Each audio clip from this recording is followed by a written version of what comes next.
Ladies and gentlemen, we are the Rum Regret podcast. I am Andy Drake. Johanna Myers. Nate Tussey, and we drink and we know things. The date is Tuesday, January 12th, and we are back after a small hiatus, and we are going to talk our favorite TV shows, movies, and video games from 2020. Now, most of our stuff, just because of the odd nature of 2020, wasn't necessarily birthed in 2020. Just going to put that out there. Birthed, I don't know. Yeah, like the year was birthed screaming into existence and shall right. never be named again. Yeah. So, Voldemort of years.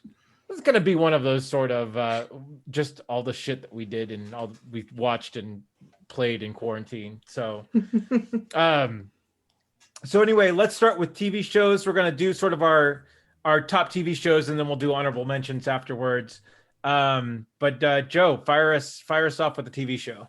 All right. So for TV shows, the ones that I actually watched that were birthed in 2020 were on all three of them on Netflix, I think. It was The Haunting of Bly Manor, which such a good show. The sequel to The Haunting of Hill House.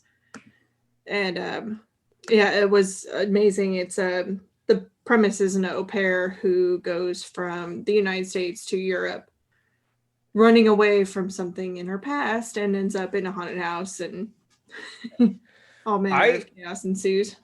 I like this better than Hill House. I did, yeah. This was way a stronger better than season. Hill House. Yep. Yeah. Yeah, the characters were way better. The way that the story unfolded with I don't like horror, apparently.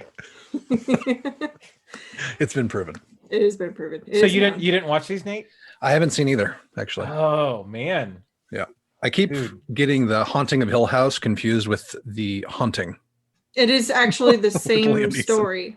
Yeah. Oh, no way. Yeah. Mm-hmm. Really? It's based on the same story. So yeah, all the characters are the same. It's just kind of played out differently. Yeah. But, nice. Well, I love that movie. I should check it out. But this one, I don't know if it's actually based on anything. Yeah, I'm not sure. From just a random haunting story, but right. It is a really, really good series. Yeah. No, I thought this again. I thought this was much stronger than Hill House, and it was definitely one of my top shows for the year. I totally agree on that. So. Yeah, the characters are amazing. Hannah Gross, awesome. Oh yeah, yeah. And the chef, I can't remember his name. Right. Yeah, but he was the guy from iZombie. Those two, I could watch them forever. Oh yeah, no, they were great. Yeah, it's just a well cast show, well acted show, great story. It never felt sort of, it never got sort of, it never stalled. I think it always sort of kept me in. You know, I love that. That was such a good show. Yeah, awesome show. Yeah. Number 2 is The Cabin with Bert Kreischer. So fucking good. It's so funny. So this one, it's the comedian Bert Kreischer, as you know, parties hard, plays hard, works hard, and his wife basically told him, you need to simmer down and mellow out. So he goes to a cabin in the middle of nowhere, but then invites all of his friends and makes a TV show out of it. So they do all kinds of like relaxation things and like meditation, and it turns into ridiculousness. Like they end up butchering you. Yeah, they butcher an ostrich. And they do like axe throwing and stuff. Yeah. It's so funny. So Nikki Glaser is one of my favorite comedians of the last 10 years, basically. I don't think she's been around that long, but she's amazing. She's a guest on one of the shows, and the beginning of it is Bert trying to wax his asshole, and he can't get those wax strip off of his asshole. And Nikki walks up and he's like, Nikki, I need your help. Full disclosure, me too. You're going to see my asshole. She's like, huh? And she walks around the door and sees him with the pad trying to pull it off of his butt. So then she's trying to pull it. It's almost comically like she has her foot up on him. And then Caitlyn Jenner rounds the corner at the gate. And she's like, hello? It's the best. Sorry. Oh, yeah, it's so funny. Yeah. Yeah, the people that they got for this show were fantastic. Yep, totally agree. But I gotta say, the best one was the first one with Tom Segura and Joey Diaz. Yep. Like you can't beat Joey those Diaz. two. Jesus. You guys are a force of nature. Fantastic, Joe Rogan. Let me tell you. And my third TV show is Alien Worlds on Netflix, and it's so they kind of took the science of Earth and put it towards alien planets and kind of like figured out what alien worlds would look like. And it's a really, really cool. My one caveat though is they spend a little too much time on the Earth science. I'm like, let us watch the aliens that you guys have created for this show because they're really, really cool. Yeah, did you see this?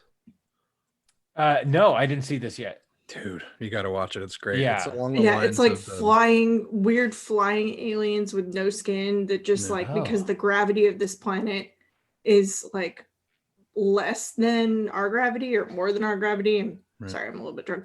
That's okay. But cheers. like they stay in the air and they never land and they do sonar and it's really wow. cool. Yeah, they pick each show is a different planet, and they're basically, the reason they spend so much time on Earth is they're trying to get you prepped for what's going to happen on this planet. So like Joe said, one has insanely less gravity or more, I forget. And so then there's a certain type of animal that just lives its whole life in the sky.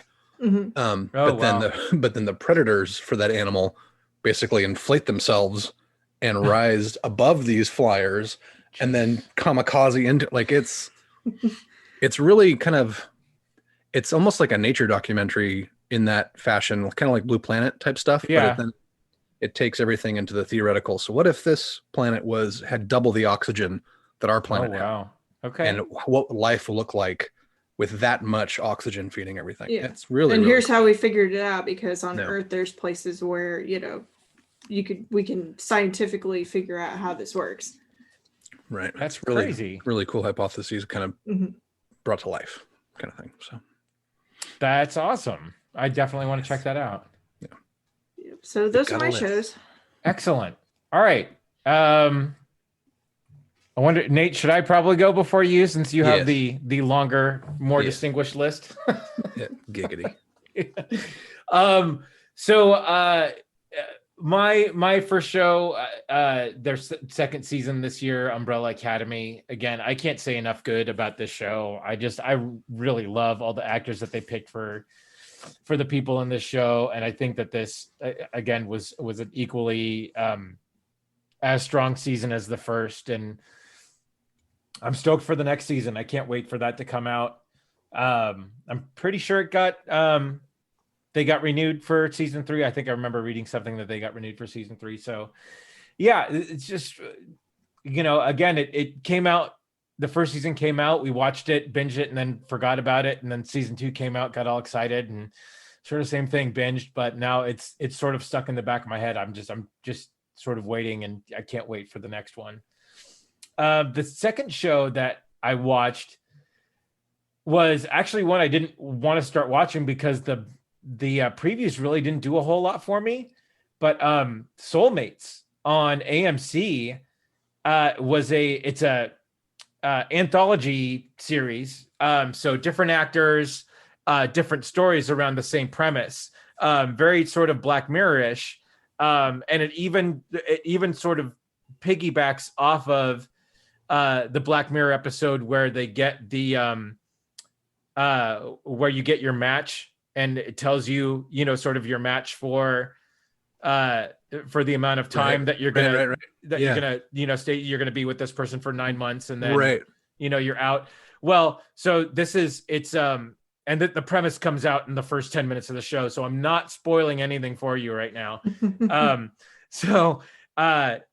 It's a service that you log on to, and you give your DNA to it, and sure enough, it gives you your soulmate match of another person who has taken the test and has given their thing. And so the first episode, and I'm shocked that it got picked up after this episode, but the pilot episode is sort of a somber story around this issue, but it sort of explores all of the different scenarios in the 6 episodes that it has, of sort of like the gamut that this could run.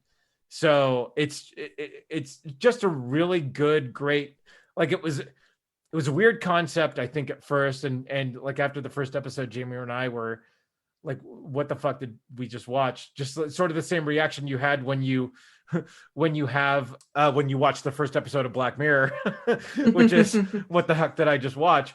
But final episode, Bill Skarsgård is in, Pennywise himself, and he has one of the better stories that comes out in this one, and it's but yeah, it's just it was a really, really good show that I just did not expect to like at all, but I ended up loving it, which was cool. Nice. You kind of sold me on it. Yeah, so Black Mirror and Bill Skarsgård, I'm in. Yeah, and it's there. I mean, and I'm missing other actors that were in it, but he was in the last one, and he was the central figure in it. So it was really, really good. And then, man, I had a show just come into my head and I lost it. Anyway, I'll go with the other one that's on my list here. His Dark Materials has come back for a second, for the second series, and it's it just finished up last week. It's so far so good, and I think this is one of the stronger shows on TV right now.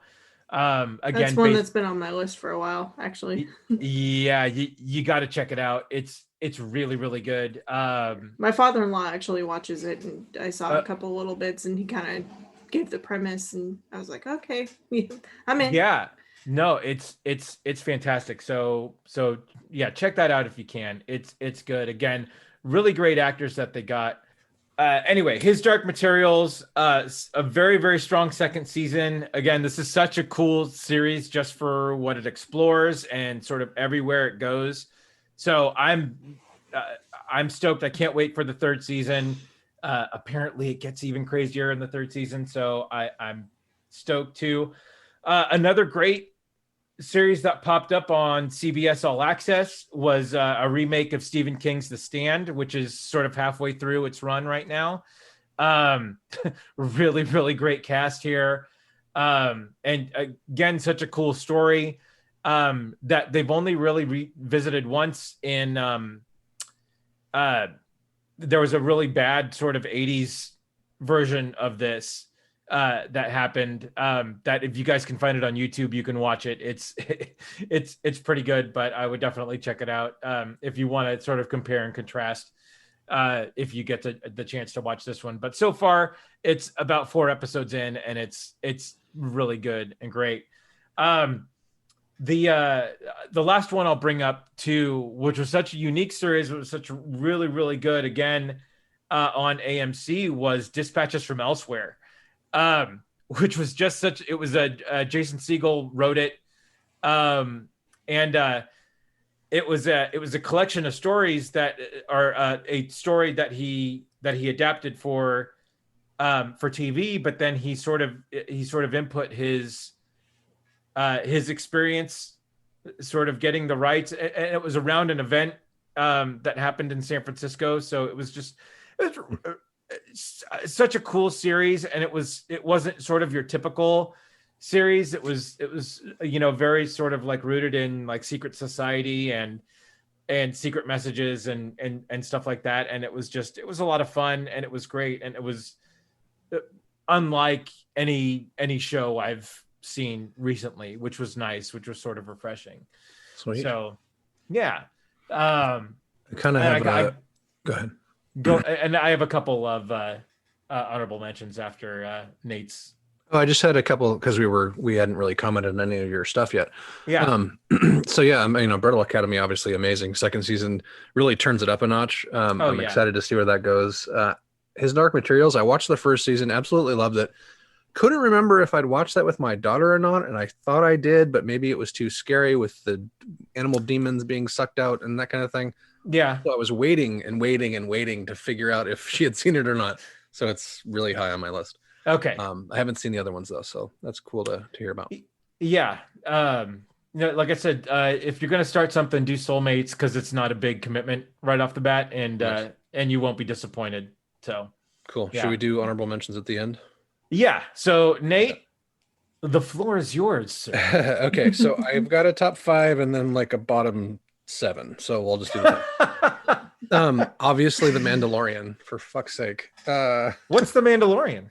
It's this small little like indie show that they filmed in the back of a Volkswagen. It was a very uncomfortable filming. Jesus Christ. Way to bring me back to Star Wars. Like obviously I'm a product of Star Wars, but the last couple versions of it had left a bad taste in my mouth, and this just brought me back to my childhood. I think this is why I really liked the Clone Wars stuff. Yeah. The animated stuff, because it felt like that. Kind of felt like, oh, okay, now we're back to like the grand sweeping storytelling and but having like a vision and that kind of stuff. Yeah, I'm sure we'll dig more into this, and if we'll probably dedicate a full podcast to just the awesomeness that the second season was. But man, I'm excited. I mean, just the balls that Favreau and Filoni have to do what they did this season. It was just sort of incredible. So, yep, it was really, really good. Let's see. I have The Boys on here. So good. God, such a great second season. Stormfront. I don't know how you outdo the first season, but they kind of did a little bit. Yeah, the ending and that kind of thing. My favorite part was the "Hey Kraut" line. At the God, end. yeah. That's the best. Yeah. Thoughts, feelings, dude. No, the Voice second season was, I think, right up there with the first in just sort of the level and the writing, and the characters are so. I think they're so sort of well written and fleshed out, and you nailed it too. Like Stormfront was just one of those really great, interesting characters that.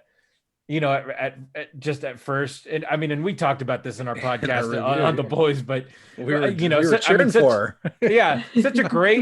Such a great character to sort of rally around at first, just because she's so anti-establishment, but then you realize what she is, and so good. I love where they went with Homelander on this. Like, it made his character so much more interesting to me. Is like, it's not just like the top dog dude in the corporation. It's just like, I'm gonna need you to work on Thursday, like, that kind of thing. And it kind of gave him a little bit more depth, and I'm like, ooh, where are they gonna go with Homelander now? Right. Yeah. I'm stoked on that too. And does anybody want a Fresca? Yeah. Yeah. So then other show I have on here is Lovecraft Country, which really took me by surprise, kind of in the wake of The Watchmen. Just absolutely amazing. It does what it sounds like it's going to do with like the Lovecraftian horror and critters and stuff like that. But it's also set in like the 1950s, I think. Yeah. In like the Jim Crow South, and it's really, really intense. Dude, I love the again, the sort of the self-referential feature of this. It was around because it was based off of a book, right? And they reference sort of the written book in the show in terms of sort of a handbook kind of guide to right. Yeah. I don't know. And stuff like that, I just think, is exciting to me. I don't know. Yeah. This was one of those shows that just sort of catches you out of nowhere, and you're just like, oh, well, what can this be? And what is it? And it just turns out to be just all sorts of awesome and amazing. Yeah. It's absolutely nuts. I mean, you see Cthulhu killed by Jackie Robinson in the first right like a dream sequence. Like, holy shit, they showed it in the first, like they blew their load at the beginning of the show. Right. But then it continues and becomes even more awesome. Yeah. I mean, you figure that was really smart, because otherwise that would be kind of hanging over their heads with the whole Cthulhu people. Let's see, number 4 here, these are in no particular order, obviously. Mandalorian wins. Raised by Wolves, also on HBO. I still don't know how I feel about the show. Oh, man, the first half of it, I absolutely loved. It was like, yes, Ridley Scott, all up in my eyeballs. Yeah. The second half got real slow and it didn't have the holy shit, what's going to happen next kind of aspect to it. You kind of knew what was going to go down. Right. No, I'm absolutely right there with you on that. Like I said, it started out strong, but just sort of fizzled out, like me in a 100-meter sprint, I'm very fast over short distances. Right. We're natural sprinters. Right. Oh, You're gonna have to toss me. don't tell the elf. Don't tell the elf. That's the best. Oh man, I just watched a show with Addie where he's what was that? The Mines of Moria. Exactly. He's the voice of a major character. I think it's in the new Troll Hunter like Wizards show. Okay. Like that. Oh, that's something I should put on here too. We'll leave that for the end. Yeah. So I'm gonna swap out my number 5 and put something that I think is older than 2020, but the Harley Quinn animated show that used to be on the DC streaming app but now is on HBO. Yeah. If you guys haven't fucking seen this, it is unrated, animated Harley Quinn and friends. It centers around Harley Quinn and Ivy, but like Ron Funches is King Shark. Oh, Oh right. my gosh. Clayface Kaylee is Cuoco Harley is Quinn. Yeah, right. And Clayface is a thespian, so he's just like acting, everything overacting. It is the funniest thing I have probably ever seen. Okay. I mean, I'm gonna hang that much on it. You guys, you have to watch this, and once you do, I'm gonna watch it again. It was that good. It's next on my list to get. And to. where do you find it? This is on the HBO's. Okay. HBO, streaming. It's in the Yeah, DC. I totally forgot I had area. HBO this year. Yeah, well, I forgot that Missed out. HBO acquired all of the Warner Brothers stuff, so all the DC stuff, all of the Studio Ghibli stuff. They bought that. Yeah. So Addie and I are actually working our way through some of those movies. She's never seen any of them really, so Oh, that's cool. she absolutely loves, Ponyo. she loves Spirited Away. She absolutely loved that movie. Totoro, she didn't really dig on as much because it's more of a little kid situation, Right. I think. Yeah. Oh, come on, the cat bus. Yeah, the Cat Bus was dope. I hadn't seen that movie in forever. Okay, so that's going to be my top 5. So you guys want to go over your honorable mentions, Joe? Yeah, Joe, fire it up. All right. Where are my honorable mentions actually? You can't see me doing the fire it. Yeah, fire it up. Fired up. So honorable mentions are basically stuff that I've been watching as like comfort food that I watch all the time, like Supernatural and Vikings. How is Vikings? I've been off Vikings is that for good. several seasons. I'm trying. Actually, I'm starting to get back into it. So I think I watched up until season 5 or 6. I think the last season I saw was when they do the Blood Eagle at the end. Oh yeah, so they've gone Like several crazy seasons after that, since right? that. Yeah. It's like several seasons, I think. Yeah. At least a season, maybe 2, because Yeah, I think okay. there's only 6 total now that I think about it. Right. And that was 4. Oh, okay. Yeah. I fell off Floki took the group to the Babadoo. If it was after the Blood Eagle, let's not talk about it. I'm trying to remember when the Blood Eagle happened. That was King Ayla. That was after they were getting their revenge for Ragnar. Yes. Okay. Yeah. So I am past Yeah, you. so- I fell off just a tiny bit. Okay, so bit yeah, after, you've got a lot to learn, Nate. Nice. My life is continual learning. I like to think that God damn it. bettering myself. I guess. Jesus Christ. Hashtag get Nate hired. Fuck. Come I on, can't- let's do it. I'm getting so tired of these rejection emails, honestly. I've got like 350 applications out at this point. Oh man. Yeah. You will something like mind that. something. We'll put it out there. I'll I have Jamie know. do a spell. Yeah. there If you you go. will it, there is no dream. Yes. Oh yeah. Yeah. There's been a lot of fun stuff coming up on the searches, so I'm just Okay. plastering myself everywhere. Yeah. Tangent aside, sorry about that. Oh. Continue. So the other honorable mentions, I will say Cobra Kai, which I'm sure all 3 will talk about that. Cobra Kai. Seriously, later. yeah, we got to have our own dedicated cast to season 3. I haven't watched it yet. I'm about halfway through the first episode. Okay. We All haven't right. watched it either, so I will keep but- my excitement to a minimum.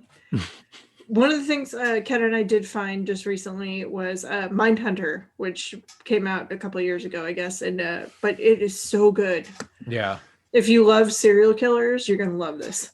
If you love serial killers, wait till you see Mindhunter Thursdays Pretty on much. CBS. Yep. Is that the one that has King George in it? The guy that plays King George in Hamilton? Oh, As I one don't of the know. investigators? I've Okay. never seen Hamilton. What? Yeah. Holy shit. Okay, Stop the record. That's on my list. But no, it's these two FBI agents who get this project where they have to interview serial killers, and this is before serial killers are a thing. It's like they Oh, that's right. This is the basis for the department that starts to research serial killers. Yep. Right. Nice. so yeah, they call them not serial killers, but God, it's shoot, I can't remember, but it's something else like anyway, but yeah, they interview like the 3 or 4 people that are in jail for sequential killing. It's sequence killers is what they call it. But yeah, so they're interviewing and they're like trying to figure out what makes these people tick to help the behavioral science unit further their like hopefully they'll stop this from happening, which spoiler alert, it doesn't happen because we still have serial killers. But it's super, super interesting. And the way they filmed it, it's by David Fincher, who did Fight Club. Fight Club. Yeah, right. So it's so good. It's Is so that- well done. That's why there's still serial killers, because the first rule about serial killers is you don't talk about Don't talk about serial killers. Yeah. Ah, everybody knows, but you can't talk to each other. Right. So And the true. second rule of serial killing is you don't talk about serial killers. Right. And you don't leave DNA, damn it. God, damn it. Word. That's funny. Anywho, Nice. those are my honorable mentions. Okay. I'll go next since Nate probably has a longer list. We found this on Netflix. This is and it was a network show that moved over.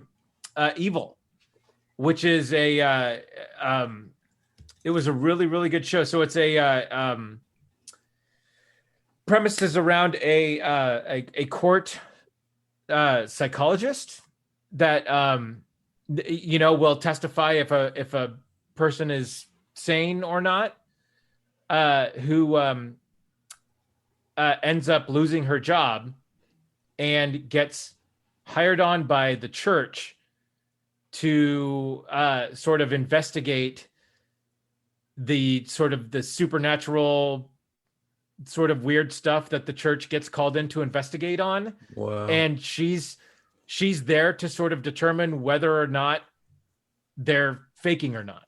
Like if they're, and then there's a guy on the team who is a tech guy who is basically there to debunk all of the supernatural stuff. But then there's a legit pastor on the team who is there to sort of be the other side of the coin and say, well, no, this is what's going on. And it was such a good show. It was such an awesomely strong first season that I hope it gets picked up for a second season.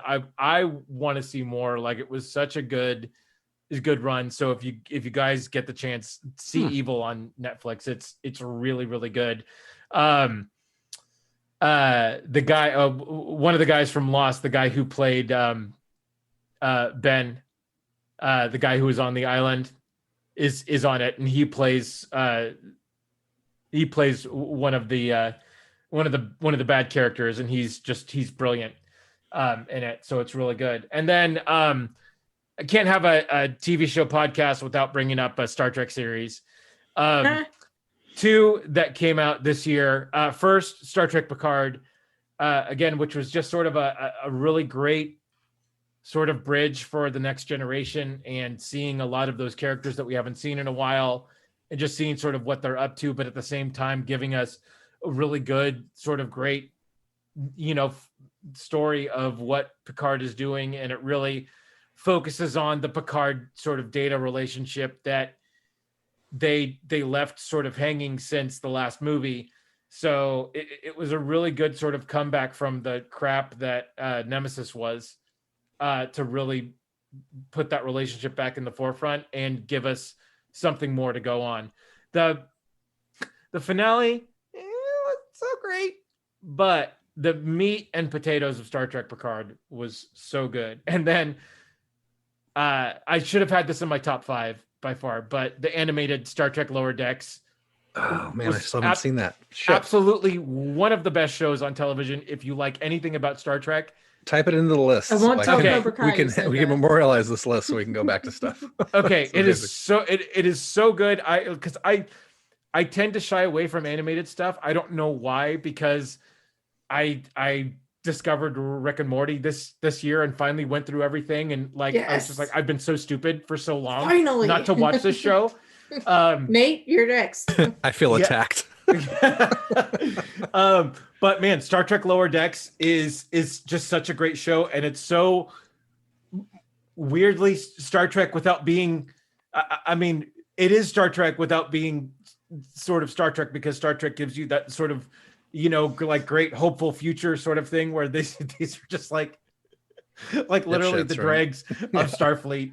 I remember mentioning this to you, and you're like, I don't because at first it was just so I decided to give it a chance, and just like the first episode was so strong. I'm just like, God damn it, I'm in. Oh, I'm nice. so in. Okay, and the cast is good too. And so the Star Trek Lower Decks. If you haven't seen it, watch it right now. You will not hate me for it. So, all right, Nate, you're up. Okay, let's take this list out of its sheath. Excuse me. Giggity. Put that back Take in, this young bag man. of snakes and lay them out straight. Sorry, I'm tired of these motherfucking snakes. My God, it's Friday looking at train. me. Okay, I guess we'll go with most recent first, maybe. So Queen's Gambit. God damn it. That's such a good show. This show, everyone was raving about it last year. I remember that you couldn't find a chess set apparently because the show was so popular. Then Addie got a chess set for Christmas, but it's a chess set fashioned after the first Harry Potter movie where they have to go through the chess set. It's those same pieces. Wizard's chess. Wizard's chess, right? So it's fashioned after those pieces. It's fucking amazing. So we've been playing it like crazy. I think we played 7 games in the first day and a half or something like that. Oh wow. So it's like, okay, let's watch this. And I got hooked. I went through the first like half of the season in one day and then finished it up in a couple days after that. The ending is pretty obvious, but yeah. God damn, that actress, she better win all the awards. Yeah. Supporting cast is really good too. But man, just the kind of the weight behind it, the character development, her story, and just how she goes through several different decades, like super important decades in history, and then viewing those decades through her eyes, given her background and everything, is great. Loved it. Absolutely loved it. And let's see, Westworld, didn't it have season 3 of Westworld happen in 2020? It did. Pretty sure. No, it absolutely did.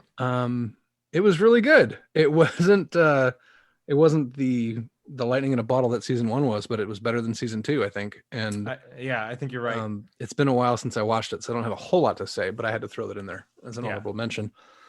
Cobra Kai, obviously, we talked about that already. Ozark, final season, fucking amazing. Still haven't seen an episode. Oh my god! God, you gotta watch it. It's so we're on season 2, right? That's the one that just finished up, or is there a third one? No, that was season 3 or 4. It was like the last season, I think, is what it was. All right, I gotta see where we're at. The internet will correct me. Yeah. Harley Quinn's on because there. I think we're caught up. But Ken was asking me like, which season did we just watch? I'm like, the last one. I think I'm pretty sure it's over now. Yeah. I put Schitt's Creek on here because I discovered it in 2020. Okay. Apparently it's been on forever. Yeah. Like 18 seasons or whatever it is. It's hilarious and it's so ridiculous, and it takes a while to get kind of into it, but you have to like Larry David's style humor, but it's Eugene Levy and his son who wrote it basically. And it's just absolutely amazing. Catherine O'Hara is if you so like Best in Show and that good kind of stuff. in that movie. Yeah. Or in the show. She's It's so ridiculous. her. I mean, all the characters are really, really well. Are done really well. But Oh my God. I don't know, whenever Catherine O'Hara is on the screen in Schitt's Creek, it is gold. She commands it. It's so good. Well, it's so she commands it, but it's also her character, who is a actress from back in the day, soap opera actress, commanding it, and she plays it just beautifully. It's ridiculous. Yeah. Well, and the supporting town I had cast. such a day. I need a cup of tea. Yeah. Would you like some tea? No, I can't. It's ridiculous. Well, and the supporting cast around town is really good too. Like it's I don't know. It's that show just can't miss for me. Yeah. It's if I have a little bit of 30 minutes, then I grab an episode. So I don't get started on something new. It's just I think I'm only in season 2, but it's hilarious. Let's see. I watched a couple other shows that aren't going to be on this list because I forgot about them, but one that I watched recently was Euphoria on HBO. It's God, what's her name? She plays MJ in the Spider-Man movie. Zendaya. Okay. And it's about teen addiction, basically. But from her point of view, where it's the best thing ever, and then holy fuck. Yeah. Shit goes crazy. Apparently I thought it was going to be just a 1 season thing, but they ended it on kind of a cliffhanger, and apparently it's coming back. But Jesus Christ, it's some powerful fucking TV, especially as a father of a little girl. Oh yeah. Oh my God, dude. I was I got shredded. I put myself through the paper shredder 4 times or 5, maybe baker's dozen with this season. And then came out oh my God, so many things can go wrong. But maybe there's something to learn from this. Don't be the super controlling asshole. That kind of thing. Not to put too fine a point on it. Yeah, just absolutely epic. She needs to win every award possible for acting. This show it's ridiculous. I can't even do it justice with the right words at this point. But definitely watch it if you have a chance. It's not warm and fuzzy most of the time, just as a warning. But fuck, it's a powerful TV. Okay. All right. Nice. Cool. Other than that, just the late shows have been killing it, especially lately. Colbert and Conan and all of the Jimmys, Fallon and all that. Yeah. SNL had a really good season this year. Fuck. I mean, there's obviously a lot of oh God, so much a lot of fodder on the floor there. But I think that's pretty much. Wait, what did I have? Oh, we watched all of the Clone Wars, all of the Rebels, all of the animated stuff in preparation for Mando, I think. And then we also we watched all of Last Airbender, all of Korra, all of that whole run. And then we went through all of Guillermo del Toro's Troll Hunter series, where it's Troll Hunters, then I forget the name of the one in the middle. That's Aliens. It's all in the same world. And then the last one is Wizards, all in the same world. It's animated. It's amazing. You guys should really watch it. It looks it's for kids, obviously, because it's animated, but it's really well done. The characters are really well developed. The plots are great. It's kind of like what Pixar does really well with movies, where you wish live action movies were that good. They're just telling stories. And then consider Guillermo del Toro and his monsters and creature design and that kind of stuff. So yeah, really good. That was very long-winded for my honorable mention. Dude, in The Last Airbender, I can watch that anytime. That show's priceless. I was so impressed with that show, especially towards the latter half of the series. The writing was nuts. I was super shocked. It's untouchable in my eyes. New show apparently coming out on Netflix. 2 different shows. One where the original creators walked away, but now they're talking to somebody else about rebooting. They're talking to Daniel. Bosco. Zuko, the guy who plays Zuko. Yes. And he's, he's the biggest torchbearer for this show. Like he's constantly just like honor society on it. So, you know, as long as he signs off on it, it's all good. Yeah, for sure. Dante Basco. Thank you. Yeah. Patty was super excited when I found that article. I was like, what? So good stuff. Nice. Yeah, I guess let's move on. Sorry, that was PPS Transformers War for Cybertron. Watch it if you haven't. We're watching. So good. We're watching the Siege one, which is before the one that the first, before Earthrise. Yeah, and we're really into it. She's actually asking to watch more episodes, which is amazing. Oh, good. It's a great sign. She's like, we finished the Guillermo del Toro stuff, and now we're like, new show. Okay, and it's Transformers. Yes, do it. Yeah, good. All right, keep that on. All right, with that, Joe, get us going on movies. What were your top movies of 2020? All right, so the top ones from 2020. In a year where you couldn't go to the movies. and no movies came out. So first on my list it's a kind of comedy documentary. It's called Have a Good Trip. And they basically interview all manner of celebrities about their experiences with psychedelics. And it's really interesting and also really funny to hear like people, like you hear the first starts off with like Sting talking about these like profound experiences with psychedelics that just opened his mind and, you know, just changed his entire life. And then you hear Sarah Silverman talking about just getting fucked up on psychedelics and like having a horrible time and also an awesome time, but it's more comedic and, you know, like I lost my shoe and then I was in a bar and but it was really interesting and I enjoyed it immensely.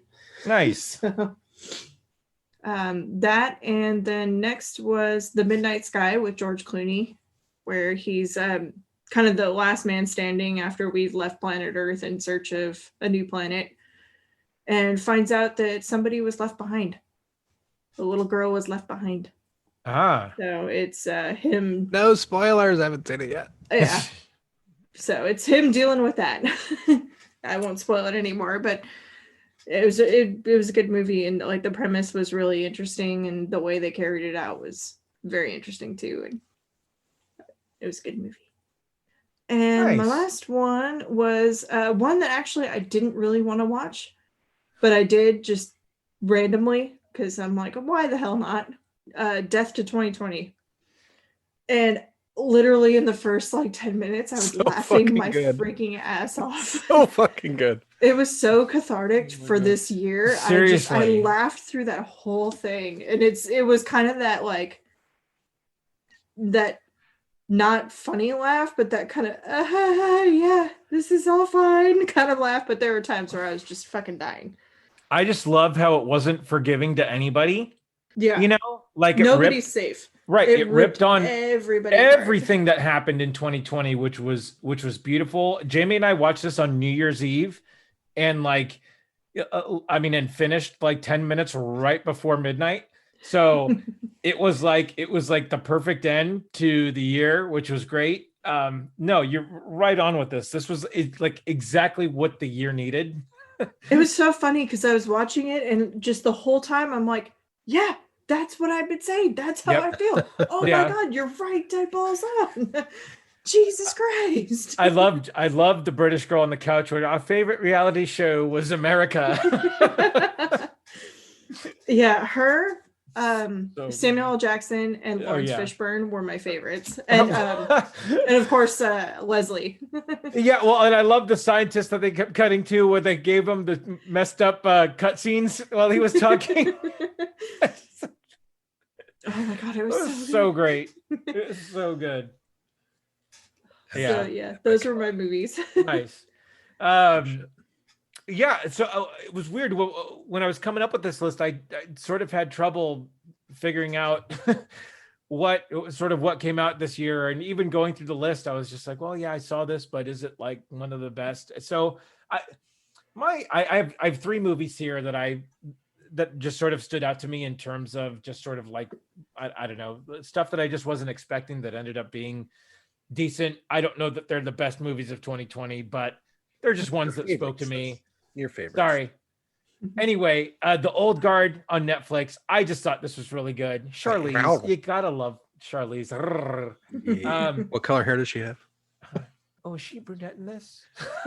Yeah. But such a good movie, and I hope that they make more out of this. I really, really hope that more movies come down the pipe, because I love the concept, I love the premise of it, and I want more.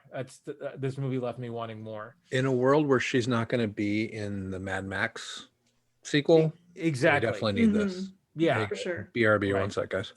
Okay. Yeah. The next movie is a kids movie, and I watched this with Xander, but We Can Be Heroes, directed by Robert Rodriguez, who also directed the fifth episode of The Mandalorian. If you haven't seen The Mandalorian galleys on Disney Plus of him playing his guitar with Baby Yoda and Baby Yoda rocking out, you're missing something. I'll put the YouTube clip in the episode notes here. All right, but I still need to see that. Oh God. It's so funny. And anyway, We Could Be Heroes is Robert Rodriguez sort of revisiting his superhero genre, where he puts in the superheroes that his kid created, Shark Boy and Lava Girl, but they're grown up now and they're part of a team of superheroes. But I don't want to give. Still cracks me up that he makes kids movies. I know, it's so crazy, and this is such a good-hearted sort of kids like superhero movie too. I don't want to give anything away just because it's done, like I said, it's done really well, and it like Xander's watched it like 10 times already. It's really funny. Yeah, great Christian Slater cameo is one of the heroics. And it's just a fun movie.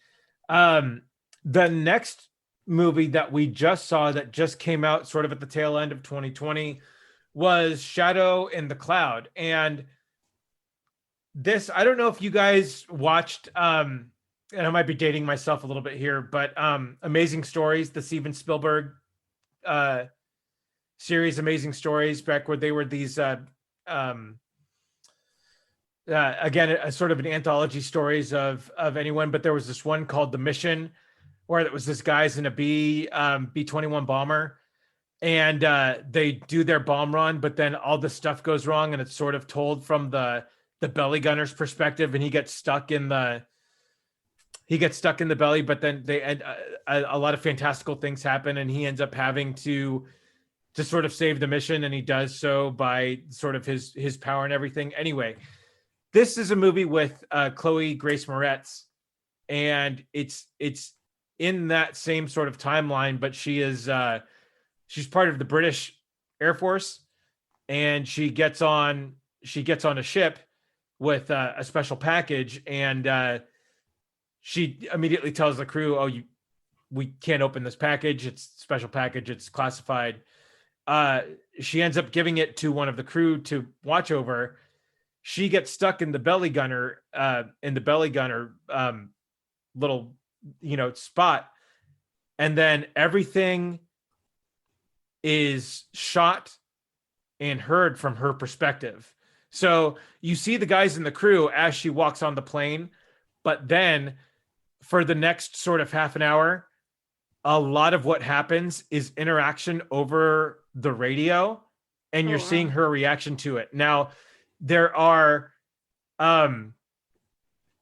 shades of Twilight Zone in this with what happens, and there's also it's a movie I knew nothing about. We watched the trailer, then we immediately rented it, and it's a short movie too. It was only like 86 minutes, but I don't know, it was really worth it. It was really good. I want to check it out. Yeah, Chloe Grace Moretz is a total badass in it.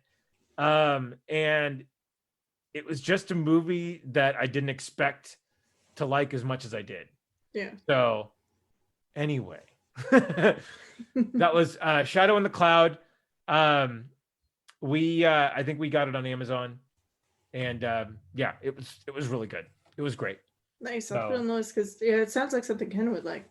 Yeah, no, yeah, and it was really cool, but it deals with the sexism of a woman in the Air Force and trying to get on a men's plane, but then it was just very cool not having them cut to what was going up in the cockpit, but hearing everything sort of play out on the radio, and you're just like, Jesus, what the hell's going to happen next? So anyway, I really loved it. I thought it was great. Nice. Yeah. So if you can, check that out. Nate, Very we're ready cool. for you, sir. And I'm back. Sorry about that. That's okay. Wow, this list is nuts. I'll start with my favorite movie of the year, Onward. Yeah, Most 100%. likely, I think it was the last movie I saw in the theater, actually, before this whole thing went down. Although I did cheat and took Addie to see Empire for the 40th anniversary, which was maybe I shouldn't be saying this on something that's going to be published. Strike that from the record. 10 people are going to listen. To see Empire in a fucking giant theater, holy shit. Addie was crying. Like, we had a blast. Did you go to the remasters when they went out? Yeah. Yeah. No, I had a similar experience back in the day. Oh no, for sure. I meant, like, I haven't seen it since then. Yeah. And then seeing it with her on the big screen for the first time ever was just fucking awesome. Yeah. Yeah, she loved it. But back to Onward.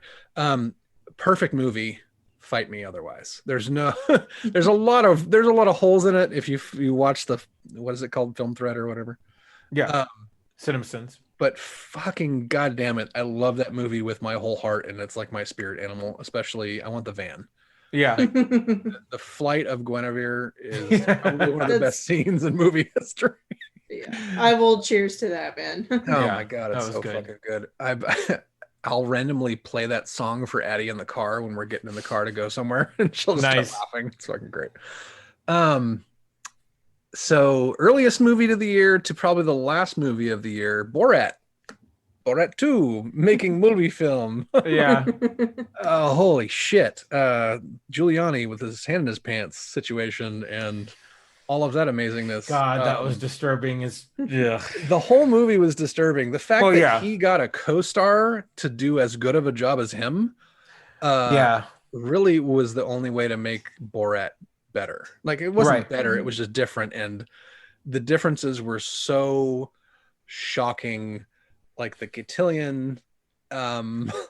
Yeah. We watched this movie, used a projector to throw this up on the side of Cam's house. Oh, nice. We watched this while imbibing and other things, and we were just could not stop laughing the entire time.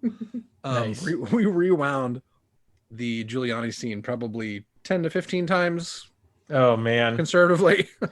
Ironic that I have to use that word with him. Wah. Yeah, exactly. Holy hell. Absolutely amazing. Oh, Did you man. guys see this? Can I just say the Yeah. babysitter gets like the award of the year? Mm-hmm.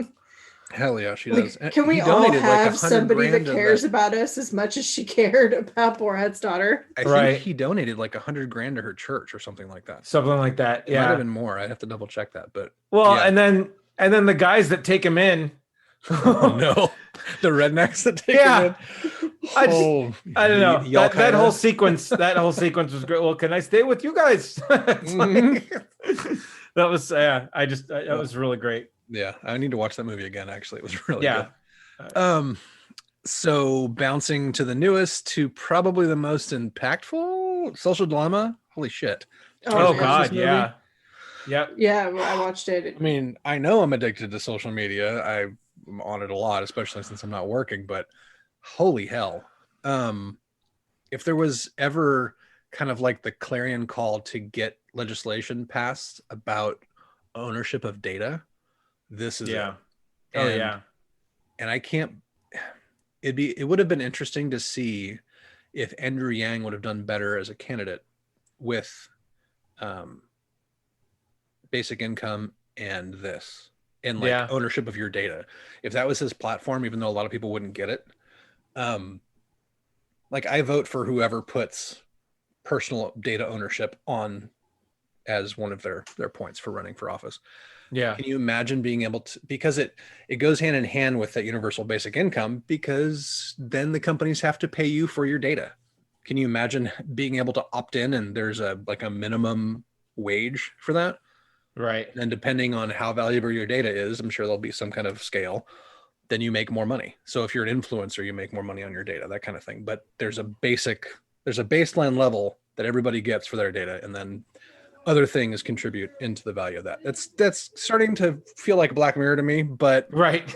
Yeah. but I think it's important because all of these companies, the only reason Facebook exists is because of us, and all of those social media companies is because of us. We're the product, right? That's not anything else. Yeah. So personal ownership of data, I think, is hugely important, and this movie really kind of underlined that for me. Would anybody else? Well, and just for people to realize that, you know, you're being shown what the algorithm wants you to see that is most impactful to you. And, you know, it's the whole thing of like, you know, I don't want to say like fake news, but, you know, just the way the internet works. It's like, you know, if it's on the internet, it doesn't mean it's necessarily true. And it doesn't mean that it's, you know, right, the most impactful thing. It's whatever is going to get you to click on it.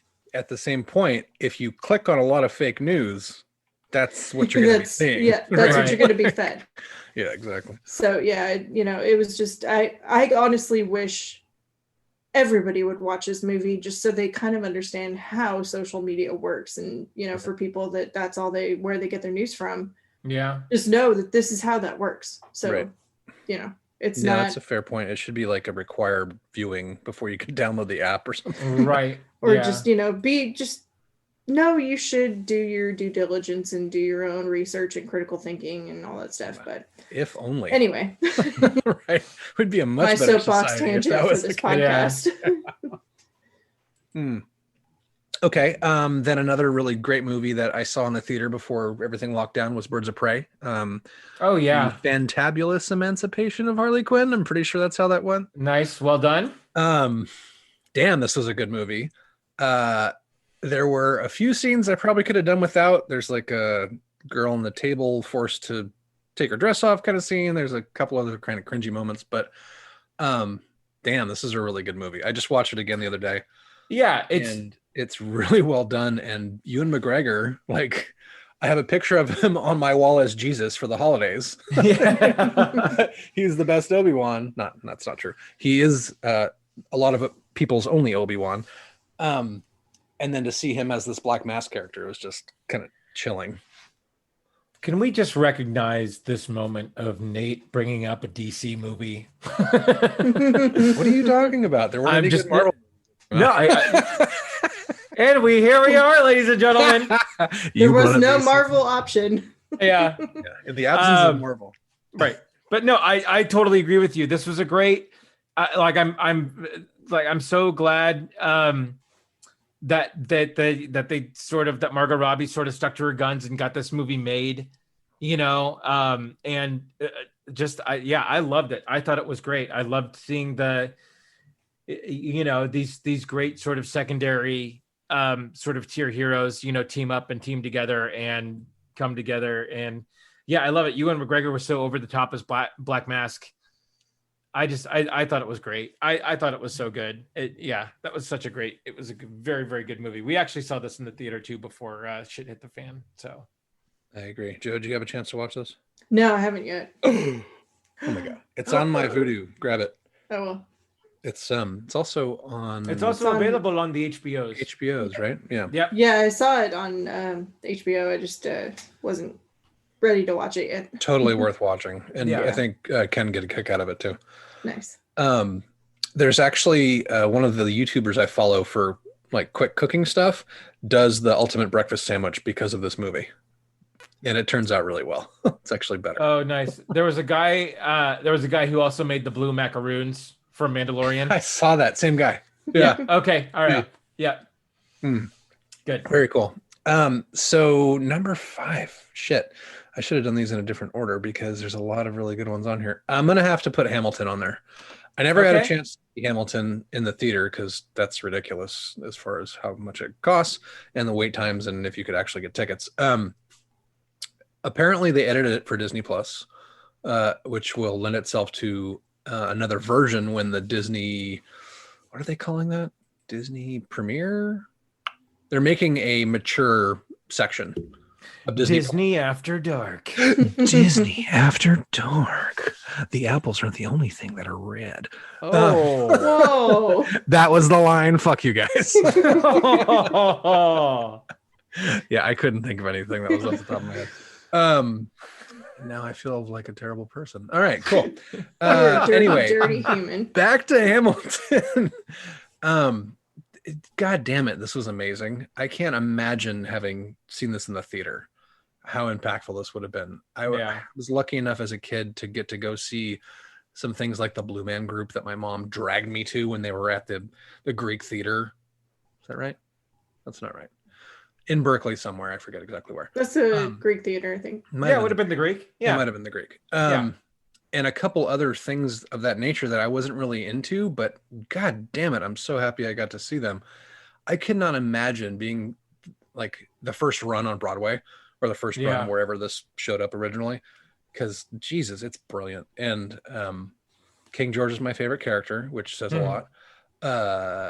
We used to sing the songs like crazy in this house. It's just taking a little bit of break. But absolutely amazing. It's on Disney Plus, Joe. You got to watch it. Okay. Super great.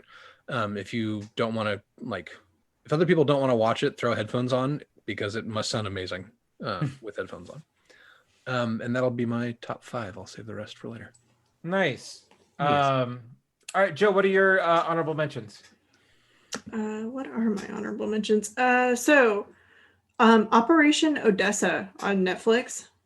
It's like it seems like a mockumentary, but it's actually true. It's about all these drug lords who bought a Russian submarine in fun. the 80s or 90s. It's really, really interesting. And it's just like, it's one of those things, like I watched it with my husband and we were like, seriously, like this actually happened? Holy crap. And it's like, they like worked with Pablo Escobar, and it's insane. Oh, that's cool.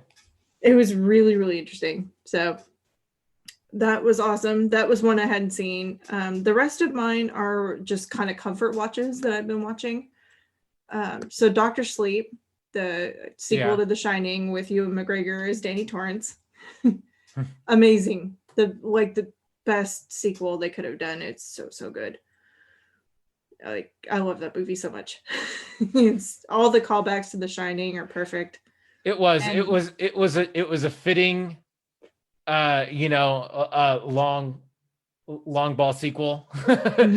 I thought it was done really well. So well. Yeah. It was awesome. It's so much its own story, but there's enough of, the tie-ins to the original, and the girl that they got to play Mrs. Torrance. I'm like, holy crap, they got the perfect person. Yeah. She looks just like her. Yeah. My other ones are staples that I always watch. The Life Aquatic with Steve Zissou. Oh yeah. Because it's amazing. And There Will Be Blood. Oh, nice. With Daniel Day-Lewis. So Daniel Plainview. Yeah. Awesome. Yeah. All right. Yeah. My honorable mentions are going to be sort of along that vein. These did come out in 2020, but they're sort of so Xander is all about Sonic the Hedgehog right now, and we did get the live action Sonic the Hedgehog movie this year. Did you guys watch that? We did, yeah, and it was good. It was all right, Was it worth the wait and the refilm? I mean, I wouldn't pay money for it. Jim Carrey kind of kills it though. Oh, so good. as Robotnik. Yeah. Oh my god! So I saw the trailer and I was like, "Holy shit, he's kind of perfect." It brings you back to like old Jim Carrey. Yeah, yeah. He definitely channels his old, his old sort of. But man, no, it was definitely worthy. And no, if they hadn't fixed. What's up, Nate? Oh, sorry. I thought I muted it. The cats are getting into it. Okay. No, if they hadn't fixed the Sonic design, it would have been distracting. 100%. But no, the Sonic looked great in the end, and I thought it was great. And then I'm gonna get shit for this one, but the Adam Sandler Hubie Halloween movie was amazing. It was really good. I heard it was really good. Like he set out to make the worst movie ever, but it was actually good. Dude, I thought it was great. Like I thought it was going to be just sort of another, because the trailers sort of make you think that it's just, oh, okay, it's essentially Waterboy at Halloween, but no, like, I mean, the humor's sort of on point. It sort of harkens back to the old, Adam Sandler movies when he could do no wrong, and it's like he pulled out all of his friend favors to get all of his friends here in this movie, again, like he does. And dude, it's a solid freaking movie. And I think we watched it on Halloween night after everything was said and done, and it was great. It's a really good movie. So okay, I'm not embarrassed then to say that. But anyway, those are my two honorable mentions for movies this year. Nate, what do you got? Way more than 2. Okay. Actually, I only have 5. Actually 4. Looks like they're duplicated. I'm sure there are way more than this, but we'll just stick with the 4 we have. So I lied when I said most recent movie, Social Dilemma, because Soul was the most recent movie that I saw. Yeah. I think that was on Christmas Day. And it actually, okay, never mind. We got another one. Soul was an absolutely unexpected joy to watch. Yeah. This is another Pixar knock it out of the park type movie. Quick premise is that there's a jazz musician who is teaching middle school band, I believe, jazz band. But his dream is to be, with some amazing touring jazz bands, and he's kind of done gigs and that kind of thing. But he's kind of in the second half of his life, maybe mid 40s, maybe, depending. And kind of gets his big break and then slips into a manhole and dies. That's all in the previews, so there's no spoilers there. But the meat of the movie is handling everything that comes after that, and just it's beautiful, and the music's amazing. Obviously, Addie absolutely adored it, and it has some really great lessons. Kind of find your thing. You're nobody's predestined to be whatever. Just find the thing that makes you happy and do it. Just absolutely beautiful. Great movie. Anybody else see that? Oh yeah, no, we just watched it. We had to piecemeal it just because Xander was into it, and so yeah, over 3 days we ended up watching it, and it was fantastic. No, you hit the nail on the head. Like, I mean, Pixar, their last few movies have really sort of dealt with this, these really great messages on, just sort of life in general, and no, they 100% knocked it out of the park on this one. Yeah, for sure. Joe, do you have a chance to watch it yet? No, not yet. I would like to, but right now it's probably not a good idea. Pixar movies always make me cry anyway. So and then Tina Fey is Soul 22. She's so good in it. So yes, yeah, Tina Fey. Yeah, fuck the world. Yes. Yeah. What else do I have on here? I put Wonder Woman. I didn't put Wonder Woman on here because it was why hot garbage. I said I didn't. Good. But the reason I thought of it was because Soul out downloaded it Christmas Day. It was a big news kind of thing. Yeah. Addie loves Wonder Woman. She loved the movie. Don't waste your time. Nope. There are some funny lines, and they're all Chris Pine. Yes. Yeah. And yeah. Anyway, moving on. Enola Holmes. That was really good. It's on Netflix. Addie fucking loved this movie. Yeah. And God damn it, my brain is not working. What's the actress's name? 11. Millie Bobby Brown. Thank you, Millie Bobby Brown. Absolutely kills it. Yeah. I would love to see her do more of these, like What Happens Next kind of thing. It'd be perfect. Yeah, this movie really made me want a Henry Cavill Sherlock Holmes movie. Yeah, right? Yeah, for sure. God damn. Yeah, that'd be a great way to continue it, is have them both be, yeah, Moriarty kidnaps her or whatever. Actually, no, that'd be stupid, because then that would hamstring her character. Moriarty kidnaps somebody else, and they both have to work together to find them, kind of thing. Right. Yeah, great movie. I gotta watch this one. I haven't, because I'm still a little butthurt about the ending of the last season of the Cumberbatch Sherlock. Haven't seen it. How was that show? The first 3 seasons are amazing, perfect in every way. The 4th season, but yeah, Hot garbage. That's why I haven't watched any Sherlock afterwards. I'm still really butthurt. Yeah. Just genuinely hurt. I would imagine this is how you feel about The Last Jedi, Nate. Is how I feel about season 4 of Sherlock. You mean how most people feel about The Last Jedi, including George Lucas and John Favreau? Let's set that one up. I'm sorry. I did. I'm sorry. I own this one. Sorry, Andre. I own this one. Don't apologize. That's funny. Bill and Ted Face the Music also came out in 2020. Bill and Ted. This was good. I like this. I thought, and again, for a lot of these movies that end up being these sort of these long sort of continuation sequels. Yeah. And again, they play with the mythos a little bit from the first 2 movies. It's a little incongruent, but for the most part, I dug it. I love where this movie started, to where it ended. And just the song that they play at the wedding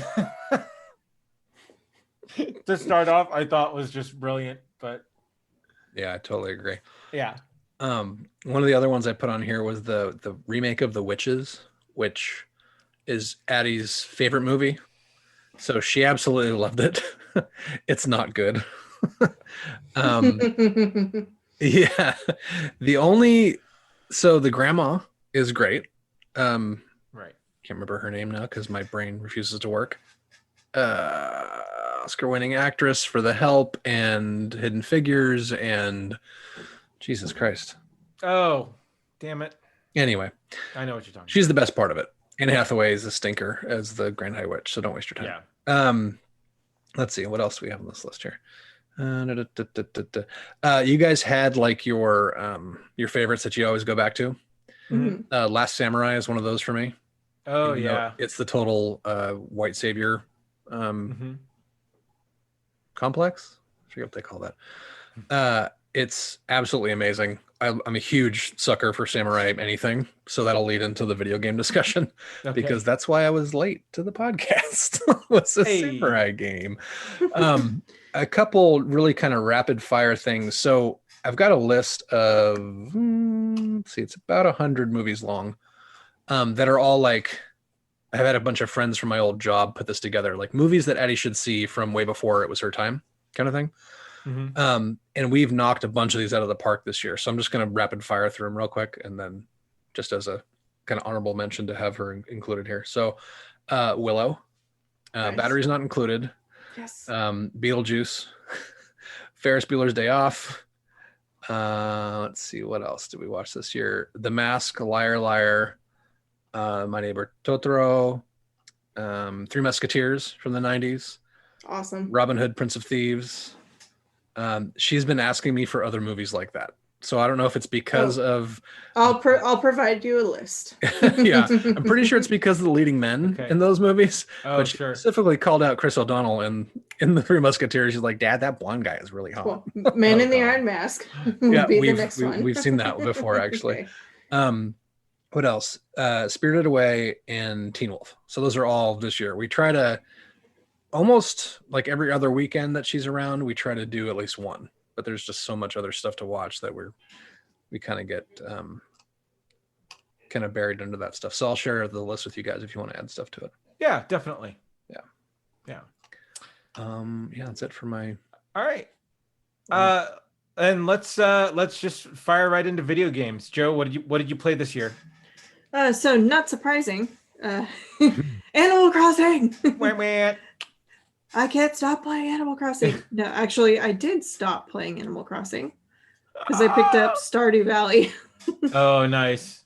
But the other two 2020 games that came out, well, one is Spiritfarer, which I think I mentioned before on the podcast. It's a really cute little game, easy play of you ferrying spirits across the river Styx, and you have to like basically do all their little errands and make sure that they're like at peace, and then they can go off and go be at peace.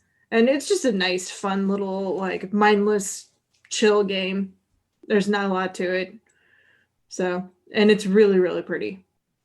Like, the art in it is gorgeous. And the other one is Hades, which I guess actually came out on PC before, but just came out on the Switch this year, which is you're basically running through Hades and just battling people, and you're getting little power-ups from all the different Greek gods. And it's Winning, another like, one all where the it's just awards too, right? it's a lot of fun, and again, another gorgeous game.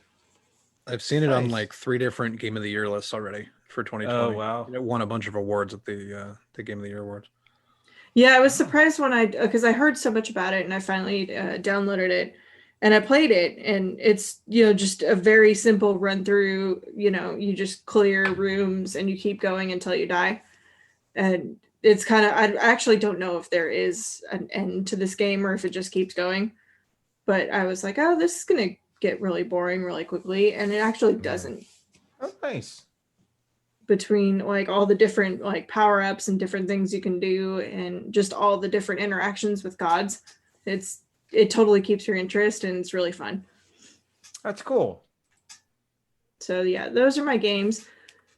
I grabbed that, Joe, just because you were so happy about it, and I started it a little bit the other day, and it's pretty awesome. So thanks for the reco.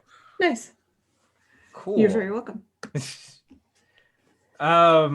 I don't believe I played a video game that came out in 2020. So most of my year was just going through Borderlands by myself, Borderlands 3 by myself. I co-opted it with my wife when it came out, but then as soon as we finished, I always like to go back and play and go through. And then before we had got Borderlands 3, I had just started Jedi Fallen Order. But so that sort of took a back seat to Borderlands. But then as soon as I finished Borderlands and got through all the DLC, I picked Fallen Order back up, and then finally went through and 100%ed that that game, because it was such a good game and so good. Really good. Yeah. And then as soon as I finished that, I sort of abusing my PS Now subscription, and I'm revisiting XCOM Enemy Within, and this is a computer game I played back when it was UFO Enemy Unknown, and it's just a really great sort of turn-based video game that they just they've expanded into several sort of sequels now that I'm coming back into it, and I'm full on just sort of hooked back in. Like my fingernails are sunk in, and I can't wait to play at night. So yeah, that's where my gaming is taking me. So I don't need my PS5 yet. It's so pretty though. Yeah. Oh man. I will get my robot vagina one day. Yeah. Wow. Giggity. Yeah. All right, Nate. Fire it off, dude. Tell us what we're missing. I don't really have a lot on this list. I know I played a ton of video games this year because I only worked for the first 2 months of it. I'm trying to remember all of the ones that I didn't put on this list, but I'm sure I'll find them. Played a lot of Rocket League, played Fall Guys. That was amazing. You're basically just running around trying to avoid dying in a kind of squishy, not very well animated race to the end with 40 other random people, and super funny, really hilarious. This is all pre PS5. Those are really fun. Let's see, the beginning of the year, that's probably February, I picked up Division 2, which I think came out a year before, maybe 2 even. I mainlined Division 1 like crazy. I actually my first YouTube video ever recorded was from the first Division, where we were able to hack it and have like 40 people in one instance instead of 4. It was amazing. Went really hard on Division 2. Spent just hours and hours every day kitting everything out and running through the whole game with a couple people that kind of adopted me into it. And really had a blast with that game. It's one of the great shooters. It's more of a cover shooter. The main difference between the second one and the first one is you can kind of run and gun in the first one if you want to. The second one, you will fucking die. So you got to use the cover system. you got to be a lot more tactical with it. So it's much more kind of on the edge of your seat type stuff. That was really fun. From there, I moved on to Warzone, which Modern Warfare, which was one of those big, like battle royale style, 100 people in a map. I think it's 150 people actually in a map. I ended up winning solos once by myself, which was bananas. And I can't believe I did that. Dude, that was always really hard. Yeah, that was like a really great satisfaction whenever I would win one of the Star Wars Battlefront like solo rounds. Yeah.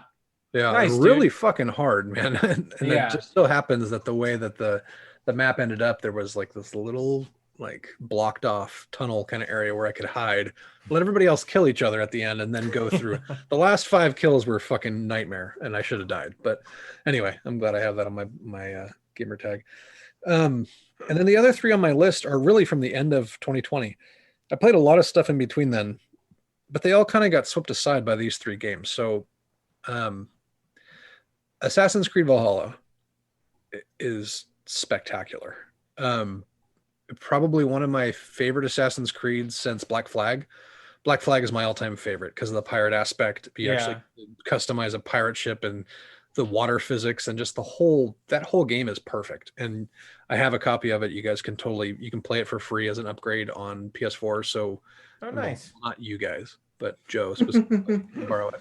Because Andy doesn't get to borrow games anymore. That's right. Well, now someday you'll get your God of War back. I can't borrow it anyway. Someday. But I have one you can borrow. Anyway, it's really good. I'm actually not as far into it as I should be because I was co-opted by other game releases. I have a couple of friends of mine that have put over 100 hours into this game and not finished it.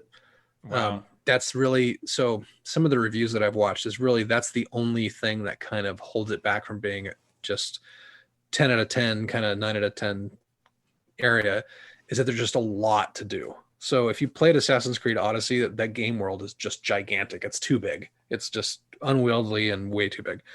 Valhalla isn't as crazy, but it has like power levels that are suggested for each zone. So if you're not at that power level, you will die. So it's basically gating your time, right? You have to level up your character to a certain degree, otherwise you can't finish the game.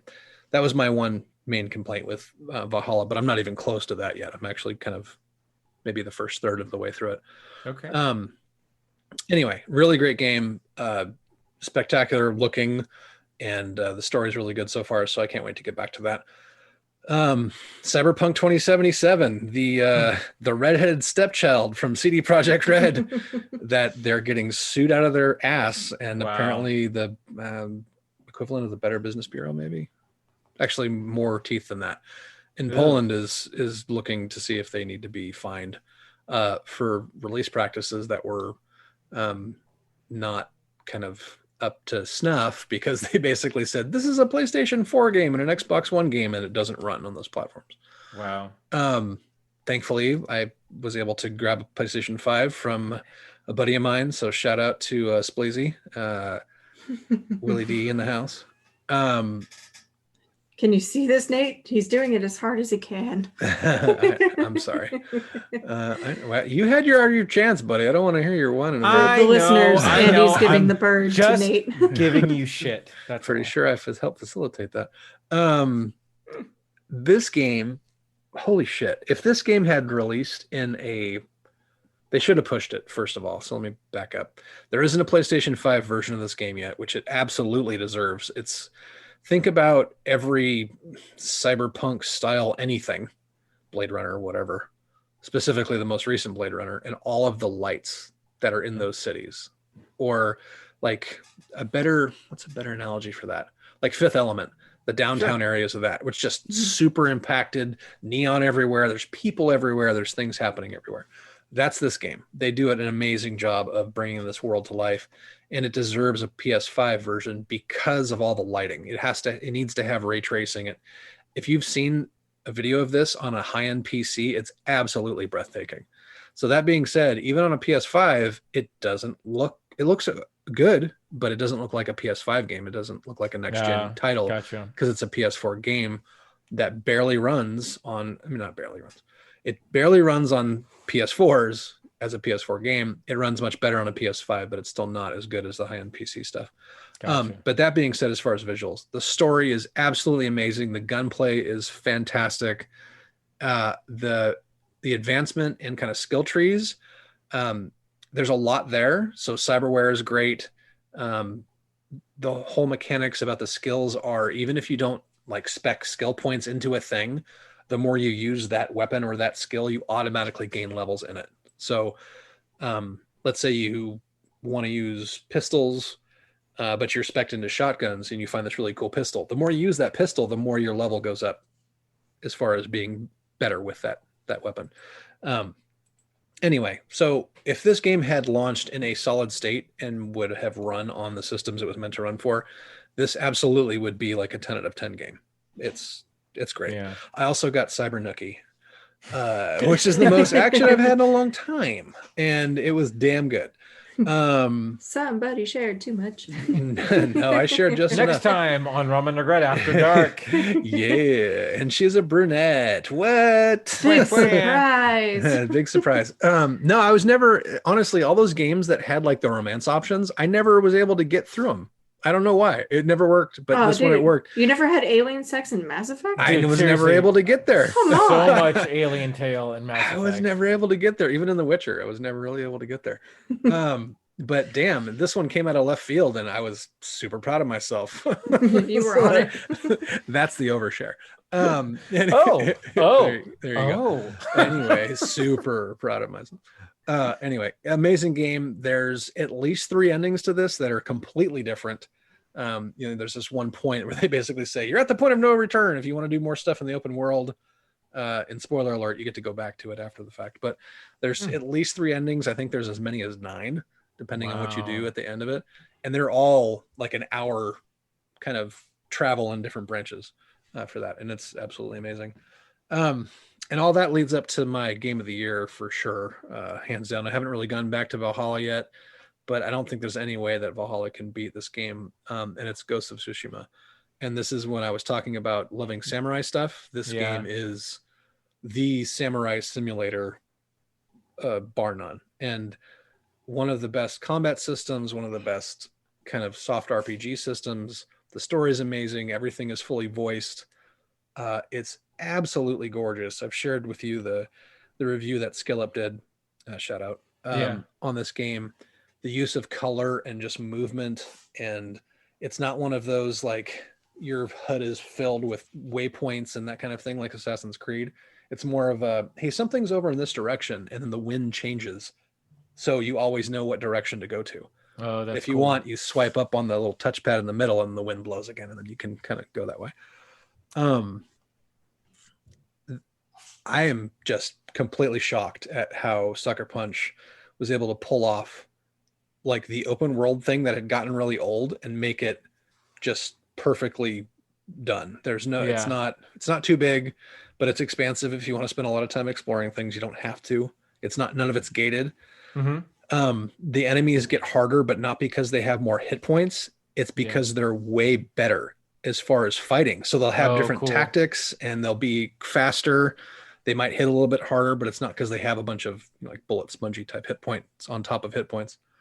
And it's a skill based, where Assassin's Creed is kind of like, okay, here's your combos, and it's kind of like it's not a button masher, but it's definitely not, it's more of a broadsword, where Tsushima is a katana, but scalpel style stuff. Gotcha. So it's very precise as far as like parrying and timing. And if that wasn't enough, that they made this beautiful gem of a game, they created a completely new game mode for it. A multiplayer PvE game mode for it on top of it called Legends, which completely kind of turns it on its head. There's classes and loot and all kinds of different things in a raid, apparently, which I haven't even had a chance to dig into yet. And that was all for free. In an era where you have games like the Avengers, which isn't on my list. I love the game. The campaign was great. The end game sucked, and it launched in a really bad state. They're slowly releasing new characters. Kate Bishop is great. Black Panther's supposed to come out.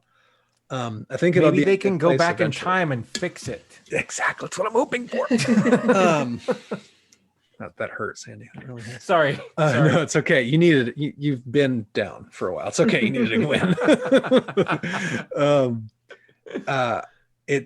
Avengers is going to be a great game eventually. And I don't think there's any way that Marvel lets this fail. That Disney will let Marvel let this fail because of their lack of income streams at this point. But all that being said, in a world where there's all of these like games as a service type thing, Ghost of Tsushima, which is not a games as a service, releases a whole separate thing for you for free on top of this amazing game. That's cool. And I can't give it enough props. I just finished it today, actually. Oh, nice. There's 3 acts, and the end of Act 2 is an absolute gut ripper. So no spoilers there, but God damn it. And they do a really good job with the way they tied it up. And then to kind of bring you back, apparently there's also a Game Plus version, which I didn't even know about. So you can start the whole game over with all of your gear and stats, and there's new gears and stats and skills and stuff to get, and you can play a different way, kind of thing. So that was a very long-winded explanation, but God damn it, this is my game of the year, and excellent.